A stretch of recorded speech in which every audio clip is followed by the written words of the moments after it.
Hey everyone, I am here with Russell Hornbeek from Music Saves Lives. So would you say for someone who's going into the entertainment industry that having the advanced kind of foreshadowing of new technology, would that help them, or do you think it could kind of backfire? I think, you know what, I think you need, if you're going into the entertainment world, you need to have just a really good base of what's happening. You know, until you're like, you dive in and you're actually doing what you want to do, that will develop on how technology will affect that. I mean, you may be in PR or something, you know. I think the number one foundation for something like that is to be able to write something compelling that people want to hear, or news people want to pick up and report on.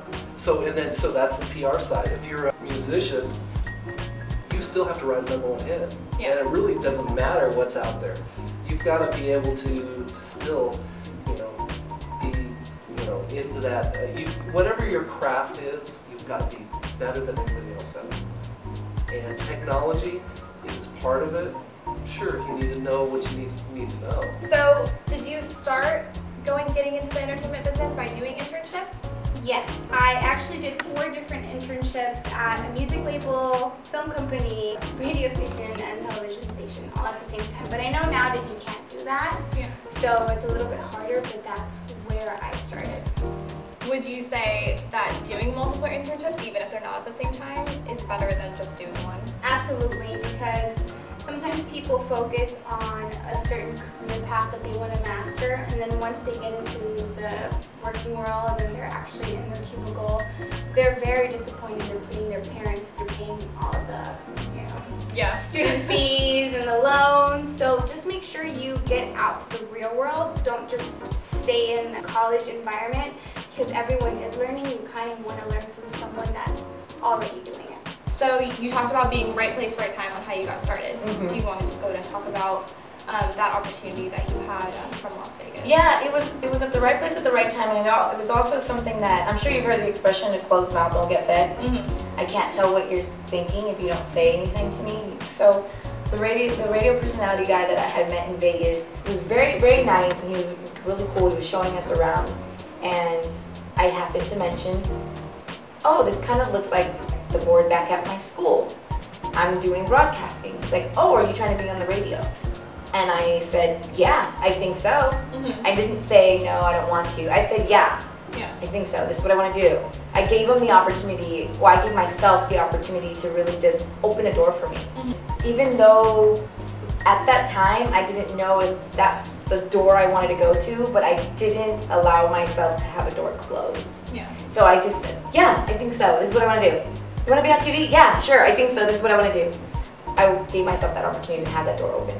It was me just telling him, this is what I want to do. I wanted to be a broadcaster. And that's why I always say, closed mouths don't get fed. You've got to tell people. You've got to put it out there. You've got to be the one to be very vocal about your career. So what would your advice be for college students and even high school students that want to get into the music industry and aren't really sure what aspect they want to be in? What would your advice be to those? Don't do it. No, I mean, I would say that it's very important that people understand what their strengths are. There's a great book that is called Talent is Never Enough by Robert Maxwell, in which he describes people who have inordinate amounts of talent, but who aren't always necessarily able to get over that precipice. And I think that that's really important for people to understand, that it's not just about how smart, how good, what your abilities are, but how you actually hone them and strengthen yourself. So the final thing I'll say is that people kind of have an idea usually of where their strengths lie.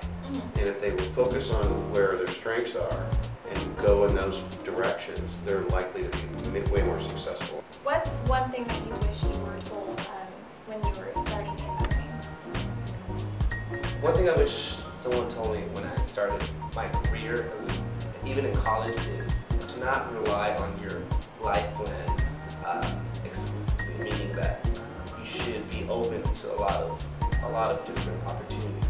I think a lot of people in America make the mistake of having this single lane vision of their life, and everything having to happen at a certain time, in a certain way. Nowadays, things don't happen like that for everyone. And there shouldn't be a negative, view on that, because whether your plan happens the way you planned it, it may not be a negative thing. It can come out as a positive, and it's a positive end result. So for me, I wanted to be a music journalist, but I also discovered music publicity while being a music journalist. So while I'm not a music journalist, I am working closely in that realm still. So before that, I wouldn't even have known what it was until I started doing my research and learning what music publicity is. So I think by limiting yourself to this single lane vision of your life, you're going to miss a lot of opportunities that may benefit you more than what your original plan was. Thank you so much Yeah, for taking that's the it. time out and talking to us. Thank We you. really appreciate all the advice. Yeah, of course. Thank you so much. That's it. Thanks. All right.